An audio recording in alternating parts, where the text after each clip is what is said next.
Hello, my name is Malik Gujram, and today I will be talking about Athelstan, who is considered by many historians as the first king of England.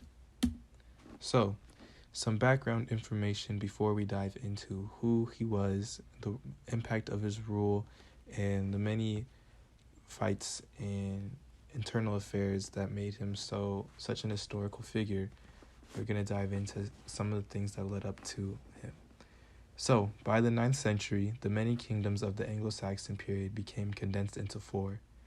The four kingdoms consisted of Wessex, Mercia, Northumbria, and East Anglia. So, the Anglo-Saxons were in a big conflict with the Vikings, who had overtaken East Anglia, Northumbria, and Eastern Mercia. Initially, they had overtaken much of Mercia, but Athelstan's grandfather, Alfred the Great, made a deal with the Viking who ruled over Mercia and made an agreement between the two that the kingdom would be split in half, and the western half would be given to Alfred the Great, and the eastern half would be given to the Vikings. Like I said before, Athelstan's grandfather, Alfred the Great, ruled western Mercia, who was succeeded by another man who had a very short rule, but was then succeeded by his father, who was the legendary Edward the Elder. Next, we will be diving into the early life of Athelstan. So, there's not many historical documents that detail really at all the life of Athelstan, but we know from some historical documents that he overtook the kingdom of Mercia when he was about 30 to 29 years old. So many historians believe he was born around the year 894, and he was the oldest son of Edward's first wife, who was Athelstan's mother, known as Egwin. And there's much debate about who she was and mainly her social status within the times. It's argued that she was Edward's wife, and some argue that she was a part of Edward the Elder's concubines, but we do know that he is the only son from her. So,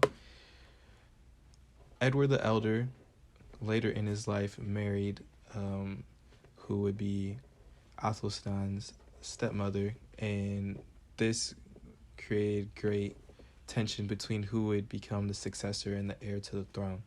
So when Edward the Elder died in 924, instead of Athelstan taking over what was Edward the Elder's kingdom, Edward's other son, Alfred, who was the eldest son between him and his second wife, became the king of Wessex, and Athelstan was named the king of Mercia. However, Alfred was only alive for 16 days longer than his father, and he passed away.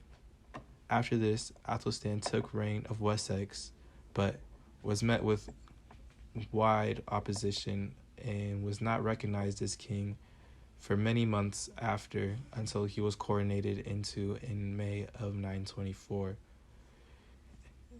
Athelstan's half family, I guess you could say, was widely angered with this, and Edwin, who was Alfred's younger brother, had many attempts to try and retake the throne that he rightly thought was his, including many historians believe that there was a planned attempt from an unnamed noble to blind Athelstan during his coronation, which would rule him unfit to become king for kingship, and would in turn make Edwin king. However, this did not stop Athelstan's wide success in his time. So, Edward the Elder conquered Danish territories in East Anglia and East Mercia before Athelstan was able to get his rule. So when he overtook the throne, he also inherited these territories, and Sitrick ruled the kingdom of York, which basically was now the South Northumbrian kingdom. And Athelstan made attempts to become allies with Sitrick, even arranging a marriage between his own sister and Sitrick. Using this, and many historians believe he did this just so that he could create an agreement with Sitrick and to not invade each other's land. Like I said before, many historians believe this was a very planned attempt by Athelstan. And so in 927, when Sitrick died, Athelstan invaded the kingdom of York. And this was it was sort of a race for the throne to see who would overtake the throne, because Sitrick's cousin, also the king of Dublin, also was in the fight with Athelstan to overtake the throne, but Athelstan ultimately had a stronger army and overtook the kingdom of York.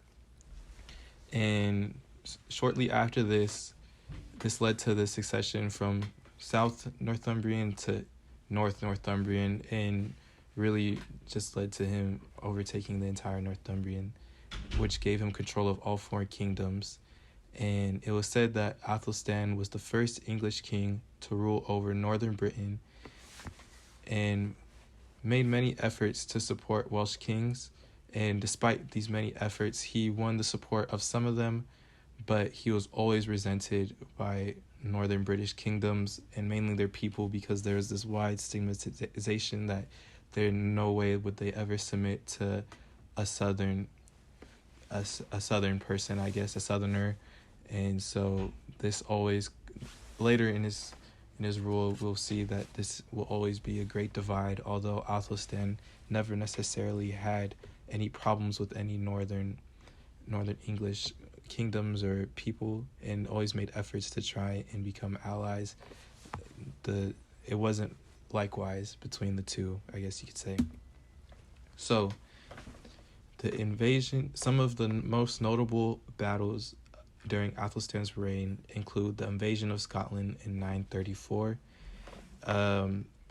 During my research of this, there was never a concrete reason why Athelstan chose to invade Scotland, and many historians cite that his notable former rivals had all died, including Edwin, his younger brother, who had drowned, and many of the other people who opposed him successing the throne had died previously in the same year or the year formerly. But the new king of Scotland, Constantine, it is reported by some that he may have broken his treaty with Athelstan, which could lead to why he wanted to invade Scotland.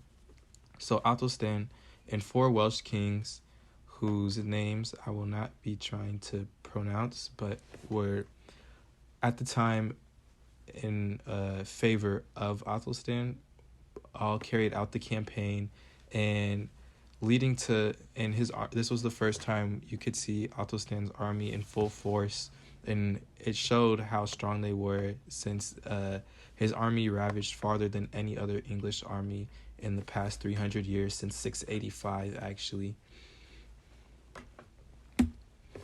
And probably the most notable battle during Athelstan's reign, and the thing that cemented his legacy, was the Battle of Brunanburh. So in 934, after the battle with Constantine lived, although he was defeated. But in 934, the Norse and the Scots formed an alliance.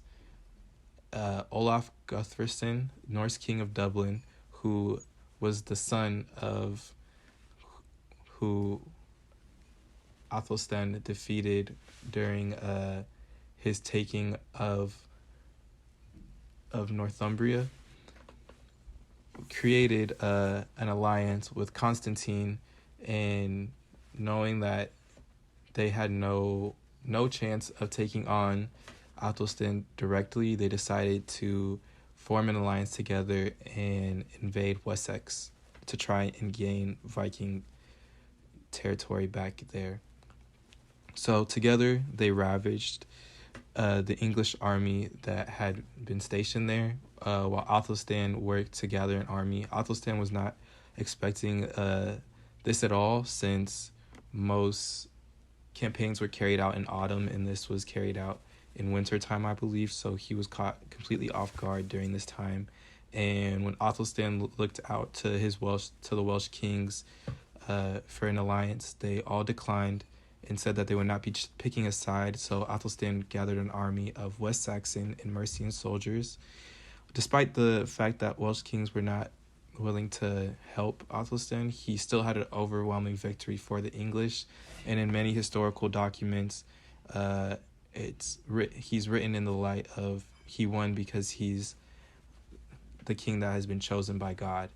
And this is what has caused him to be such a historical figure and him to be seen in such a great light. So some of the internal rule, he is also famous for some of his rules that he implemented internally, such as enforcing a centralized government. He also wrote specific codes of law that punished theft and limited corruptions. And most notably, modern historians love to highlight the fact that he put efforts and provisions into limit punishment for those in need and also young offenders, so aligning with many of the laws that we see in place today.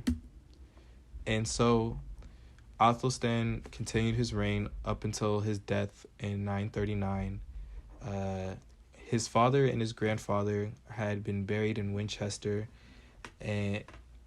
but Athelstan chose not to be buried with them, since Winchester opposed to his rule so harshly. And soon after his death, his empire became largely divided once again enforcing this idea that he was the leader chosen by God, and once he was not the leader, that things went back for the worst. So here are my sources, and that is it for my presentation.